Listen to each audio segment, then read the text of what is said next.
So muted. All right. Good evening, everyone. My name is Dr. Alan Martin. I'm the pastor of Christian Fellowship Seventh-day Adventist Church, located in Brooklyn, New York.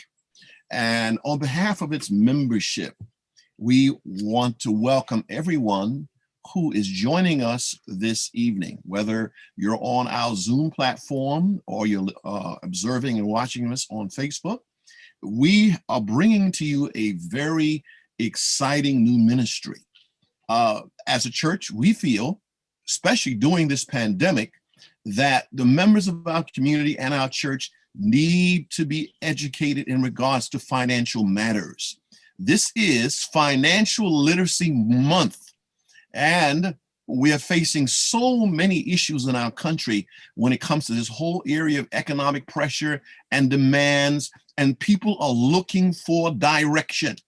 Part of our ministry now is going to be to offer programs and ministries like this to our community and to our public so that you are equipped to know what to do in this day and age when we are wrought with so many financial and economic challenges.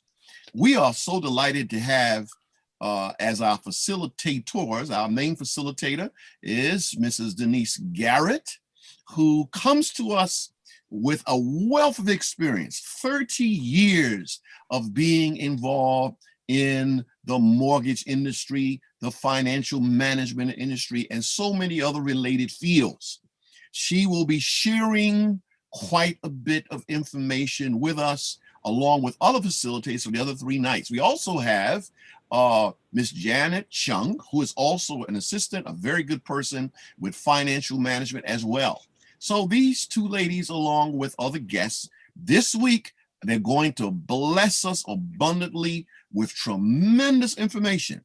We want you for the next 3 nights, Monday night, tonight, Tuesday night, and Wednesday night, to carve out a time, 7 to 8 to 8:30, for this very informational series.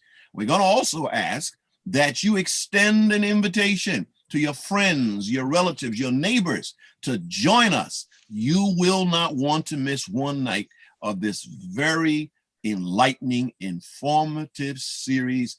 God bless you. And remember, we said this is a start. There are other ministries that are coming, and we also going to invite you, whenever possible, to join us for our worship services. May God richly bless you. I will now turn it over to our wonderful facilitators for this evening.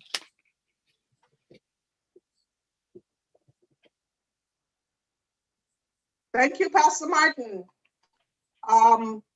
We appreciate your confidence in the financial team of Christian Fellowship. As Pastor Martin mentioned, I am the great Denise Garrett.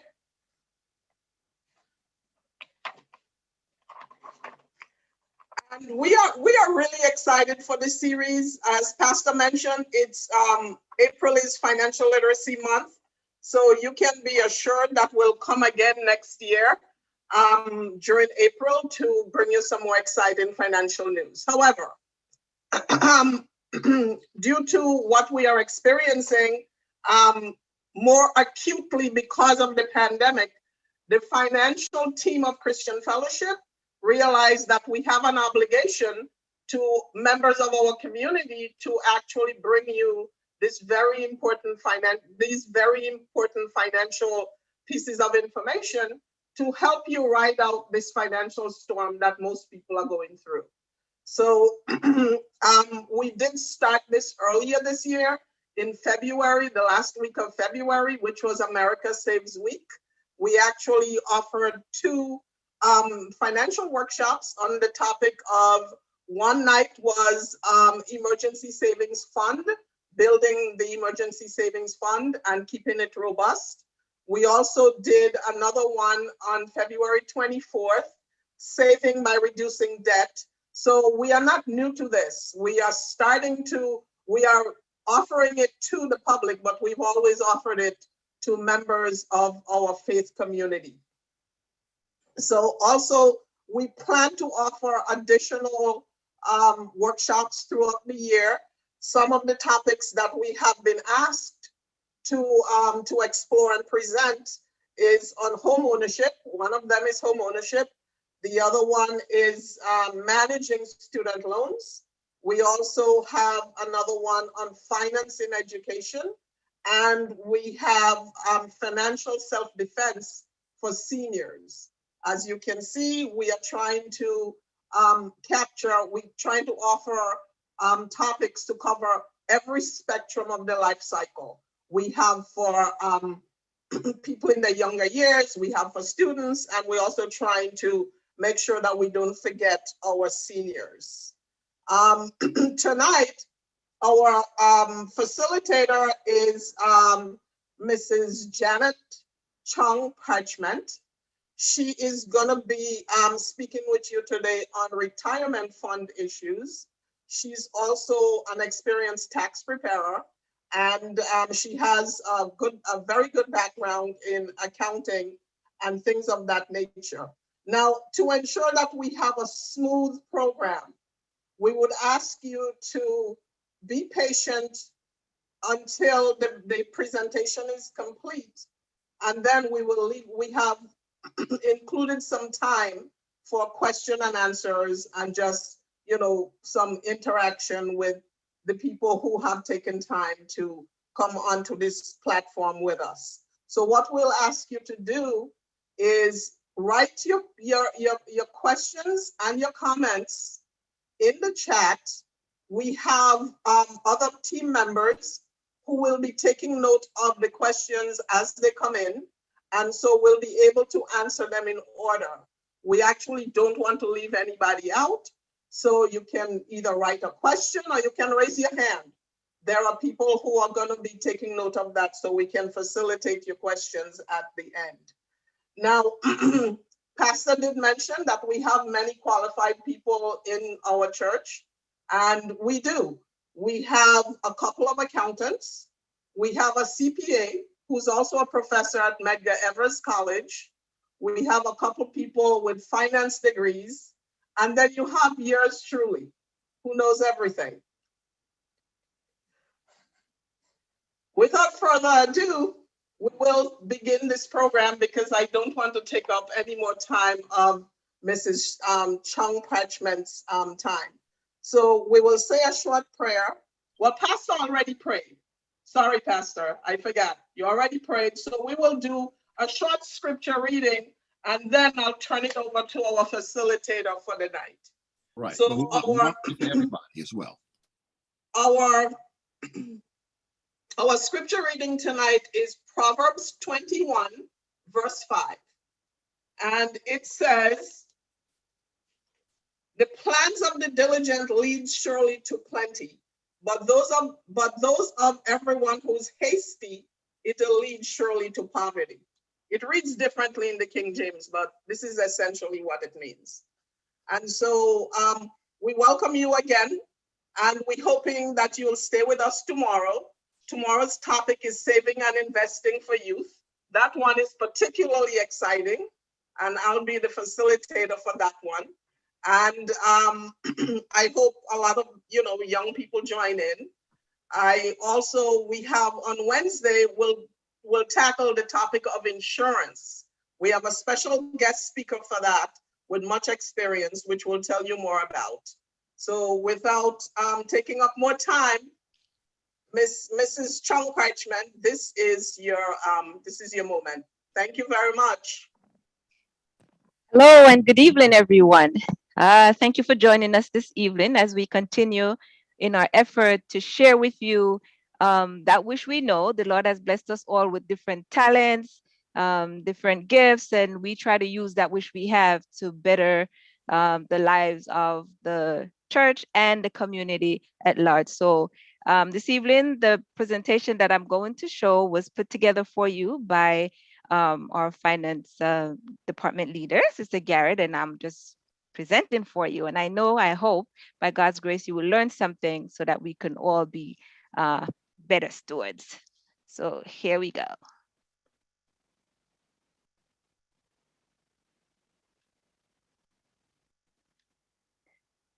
Okay, let me just get it from the top.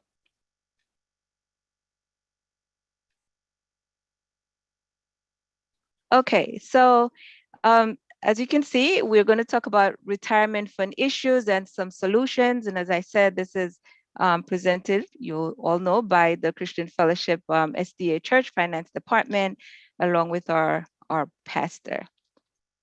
And so just a little disclaimer from the top, just so you know that the information that we're going to share with you this evening, of course, all the materials is for information purpose only, and you should not rely on the information to make any financial decision, investment or any kind of decisions like that before consulting with your personal financial planner, who will take into account your particular investment objectives and your financial situation, individual needs. So basically, we're sharing information and you can take it from there. So retirement is the word. And let's see what Merriam-Webster has to say that is. She says, retirement means to retreat, to withdraw from one's occupation or position, or from usual use or service. So you move away. And of course, right in there, you see tire. So of course, tired is right there in the middle.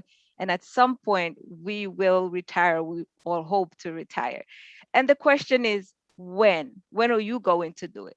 Well, it's actually up to you, me, each individual. And so we're going to share with you some, planning stuff or recommendation that you should do in advance before you get to that spot. And I I got some fun pictures of places that people can retire. And after I finished putting the pictures together, I noticed there's a lot of water in the picture. So it looked like, I guess most people would probably want to be somewhere where there's water close by, so that you can relax. But hey, this does take a little bit of planning. You can just get up and retire like that. And I think at this point, I just want to pause and just to talk a little bit about what we went over before when we talk about budgeting. We did mention budgeting before in our beginning series where we talk about saving for emergency fund. Now, an emergency fund is super, super important. Why? Well, in order for you to be able to save for your retirement or plan for your retirement, you can't have a whole lot of debt. When you get to retirement, you don't want to have that baggage carrying with you. So how are you going to enjoy your retirement? Okay, so you need to have an emergency fund. An emergency fund helps you to, it's like a stepping stone to get out of debt. So you get rid of some of those credit cards or whatever it is that you have. And then there's a B word that a lot of people tend to not like. I heard one preacher says, you need to tell your increase, you need to tell your money, you need to tell your funds, you need to tell your treasure where to go. If you don't, then you will be asking, where did it go? So you need to have control over that which the Lord has blessed you with. So that's where the B word comes in, as in budget, tells it where to go. So if you don't have one, or you haven't started yet, then we could actually go over one, budget again with you. But you can always reach out to the finance team and they'll be happy to help you work on a budget. So planning for your retirement and all the fancy places, it doesn't matter where you want to go.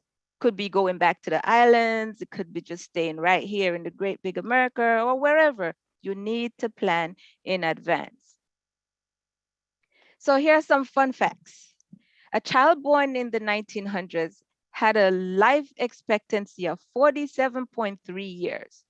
But for a child born in the 21st century, the average life expectancy has increased greatly. It is 79.6 years for a girl and 73.2 years for a boy. That looked like almost twice as much. They're living longer in our day and age. I say our because I'm a part of the young people's age. So you may have some burning questions. How are you going to afford those extra years, huh? And how much money are you going to need? Would you be eating out often? You're going to travel frequently? Or maybe you're going to continue that expensive hobby that you had, going to the opera, playing golf, going to the concerts? Or do you own your own home, or will you be paying rent? Would you need a car, or you're going to be taking the plane, or you're going to have medical expenses? These are some of the things that we are going to have to take in mind or consider as we go along. So the best financial planning begins with setting realistic financial goals. And this is going to swing back into that budget thing that I mentioned before. You got to tell your money where to go. If not, it will be gone. Okay, so you got to have some good financial planning, setting some realistic goals. So beside the usual social security and or pension, which is not everyone would probably have a pension depending on the job that you have.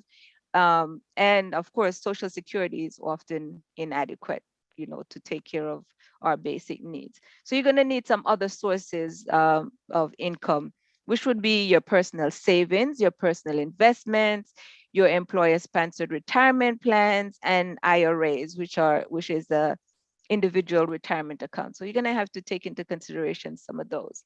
So financial planners estimated that individuals would need approximately 60, it's a big window, 60 to 90% of their pre-retirement income to maintain their current standard of living. Now, if you don't know how much it's costing you to live from day to day, then again, we're going to encourage you. This is a good point to start. This is the end of April, so you could start adding up from May and you get an idea how much you're going to need or how much you actually use right now in your day-to-day living.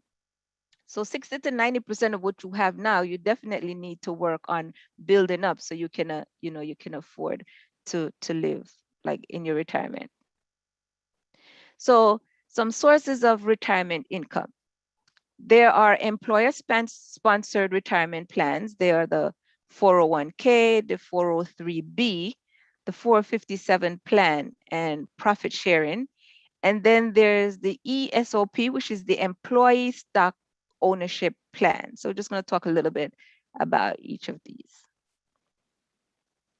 So the 401k plan is a defined contribution plan that is offered by contributions to its employees that allows them to set aside a certain percentage of their pre-tax income and for retirement purposes, of course. And then that money that they set aside, it grows tax deferred, which means you don't get paid tax on it every year as you go. So that is set aside. Some employers offer matching contributions. And if you look in parentheses, you see free money, which in some cases it can be a generous dollar for dollar amount, but the employer will match what the employee puts in. And of course, it stays there and accumulate tax deferred until it's time you get to that age.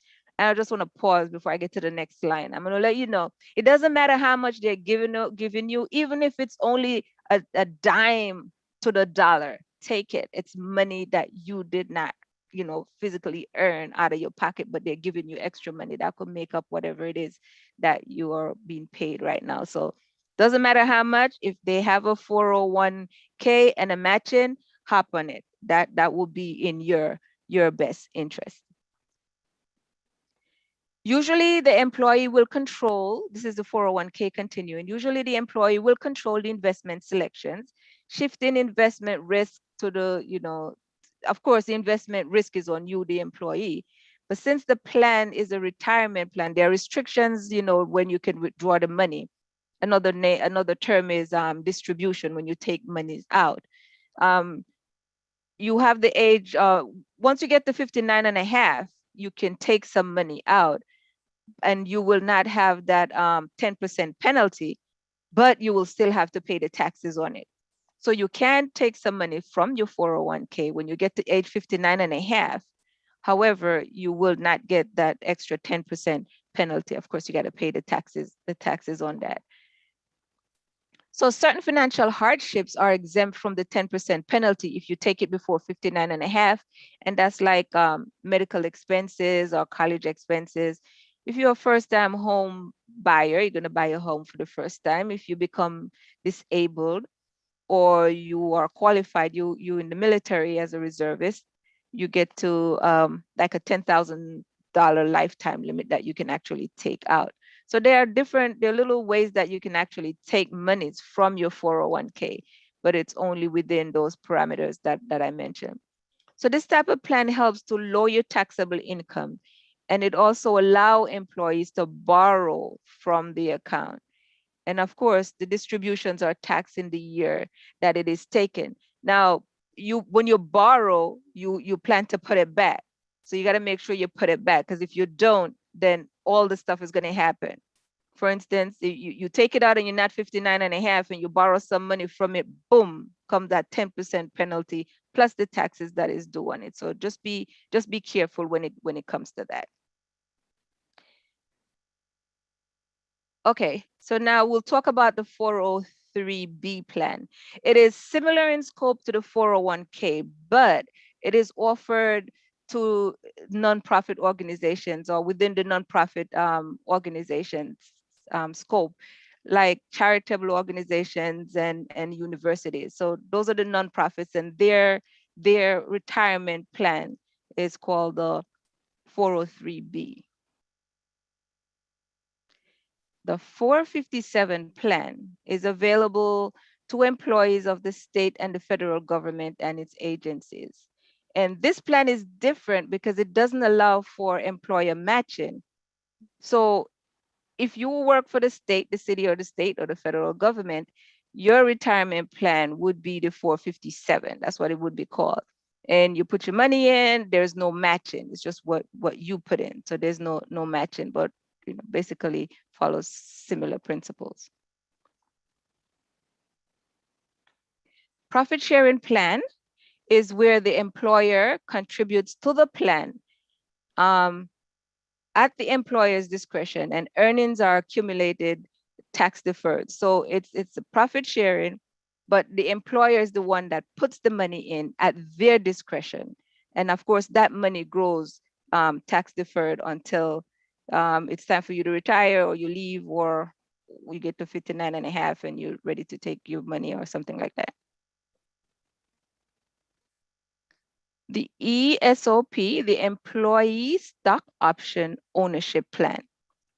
Now, this is a trust established by a corporation which acts as a tax qualified defined contribution retirement plan by making the corporation's employees partial owners. So you work for this company and they give you the option to get a few stocks, few shares of the company's stock, and of course you become partial owner. And no matter how much how much shares you have, even if you only have 2 or 3, you're still considered a partial owner because you have some shares of the company's stock. Contributions are made by the employer and can grow tax deferred like an IRA or a 401k. But those contributions must be invested in the company's stock. So you can't take it and put it elsewhere. Everything stays within the company's stock. And the more they grow, the better it is for you. Of course, your interest is growing also. So the important benefit to the employee is the opportunity to share in the company's success.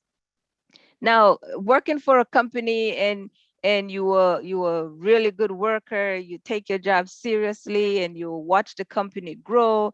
And as the company grow, your interest is growing too, because there's something in it for you. And of course, if your job offers that, then of course, make sure you take advantage of that. So an ESOP or an employee stock ownership plan is also called a stock purchase plan. So that's another name for that. Now you might say, well, I don't work out for anyone. I work for myself. How does that apply to me? Well, there are options for you too. Yes, what are the options? Well, self-employed retirement account options. The traditional IRA or the individual retirement account, yes, you could save your money there. And there's the Roth IRA, and then there's the SEP IRA, and we're going to talk about them in a minute. And then there's the simple IRA, which is the savings incentive match plan for employees. And then there's the spousal IRA.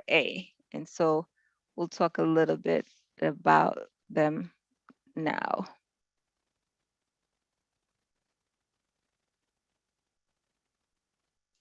Okay, not sure. Here we go. Now, fun facts. That's how Denise liked to say it. When she shares her information and she get all excited, she says fun facts. So facts about individual retirement accounts. They are available through your local banks and your credit unions. So you can, set up an account through, there's really no obstacle to you being able to set up one of these accounts. Annual contributions are limited. Currently, it's 6,000 if you under age 50 and 7,000 if you above age 50. So every year you get to put some money in. Contributions may be tax deferred on the traditional IRA. It's owner control, so you control the investments. You decide where you want to put it. Participants can open a spousal IRA for a non-working spouse. I'm going to pause here for 1 second. Now, there are spouses who do not work on the outside, but they work at home. They work probably more hours than those of us who go out and come back home. So it does make a lot of sense to have an IRA for your non-working spouse, and you can contribute to that fund so that they have something to look forward to also, just as you have for yourself. So yes, if you have a spouse that doesn't work out of the home but work at home, they're the homemaker, you can open up an IRA for that person also. Similar restrictions apply as with the 401k regarding early withdrawal. So you got to make sure you reach 59 and a half, or if you have those special situations where there's medical or you become disabled, those same situations apply to the withdrawal of funds from the IRA. Now, distributions from your traditional IRA must begin when the participant reach the age of 70 and a half. So there's like mandatory, I don't know if that's a good word, but when you get to 70 and a half, you need to start taking money from your retirement account, your IRA. We continue with some more facts. Contributions can be made as late as the deadline for your tax season when you have to file your tax. So, for instance, well, the tax season every year ends by the 15th. So say for 2020, you wanted to get an IRA for, you want to get an IRA for 2020, it's now 2021. You have until April 15th, I would say the 14th. So you go to the bank and you open an IRA, and it will be for the prior year if you want to do that. So you can get the tax benefits of that. And I'm laughing when I was younger, and I always have to pay taxes at the end of the year, no matter how much they take out, like single zero with additional monies coming out, I still had to pay taxes again at the end of the year. Why do I owe? And then I found out that you can make a contribution to an IRA up until April 15th. I said, whoa, this sounds good. So what do? Have my taxes done and see how much I'm going to owe. And I use that money, put a little bit more in it, and boom, get me an IRA. That does help to reduce your taxable income, of course, because you get it as a tax deduction. And I mean, I did that for quite a few years, and then I became a mother, so I have kids. Now I have deductions and blah blah blah. But you get the point. But yes, you can use it for the year, for the prior year. You could do it this year for last year, but you got to do it by the deadline, by April 15th. I would say April 14th, because you need to get your taxes done and file on time. So the traditional IRAs are made with pre-tax income, and Roth IRAs are made with after-tax income. Traditional IRAs can be converted to Roth IRAs, and there is no mandatory age for taking distribution from your Roth IRA. So there's no, there's that 59 and a half limit thing that's on the traditional is not on the Roth IRA. And Roth IRA distributions are tax exempt. I wonder why. Tell me why. Okay, well, remember you already paid taxes on the money that you earn. It was made with after tax dollars. You already paid the taxes. Unlike the traditional IRA where you use the pre-tax, there was no taxes taken out of the money that you used to open those accounts. The Roth IRA, you already paid taxes and you put your money in and leave it to grow. Okay. So the SEP IRA, which is the Simplified Employee Pension IRA, is a plan that allows employers to make contributions to their employees' retirement account, which your employer will initiate at a financial institution. A separate IRA account exists for each employee, and interest accumulate, yes, tax deferred. So this is another way, and this we're talking about those self-employed people. This is another way where you can set up an account for your employees so that they can save for their retirement. Allocations to a SEP IRA for employees and self-employed individuals is specified by the IRS. So there are some rules that you have to follow when you are opening up these accounts. Small businesses can help their employees save for retirement by using the simple IRA, and contributions are before tax. So this will lower their taxable income of their employee. And that's like, you get the best of both worlds, I guess, if you know how to manage it out. If you put the pre-tax dollars in, then it lower your taxable income, so you have to pay less tax now. But when you get the money, you're hoping that you'll be in a lower tax bracket, and so you'll pay the amount of tax that's due would be less than, I guess, doing retirement, people tend to have a little less income also. So that would also put you hopefully in a lower tax bracket.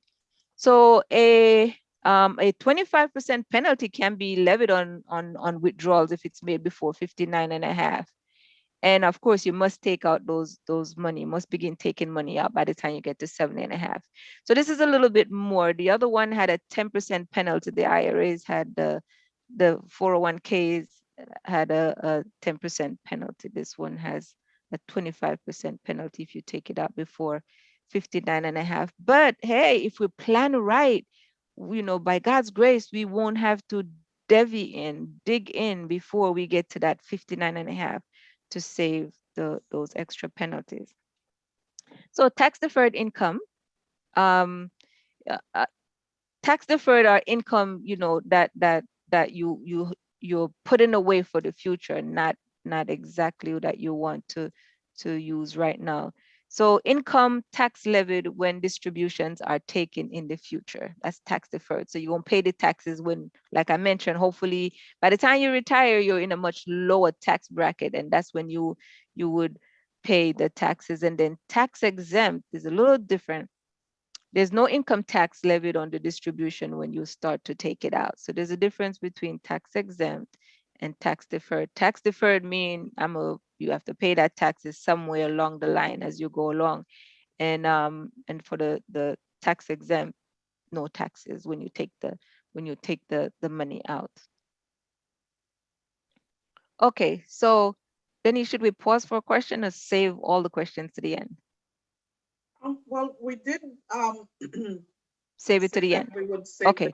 So I feel like I'm talking to myself. So here we go. Here are some some lingo that they use in the retirement market, or when you go to get some retirement plan or figure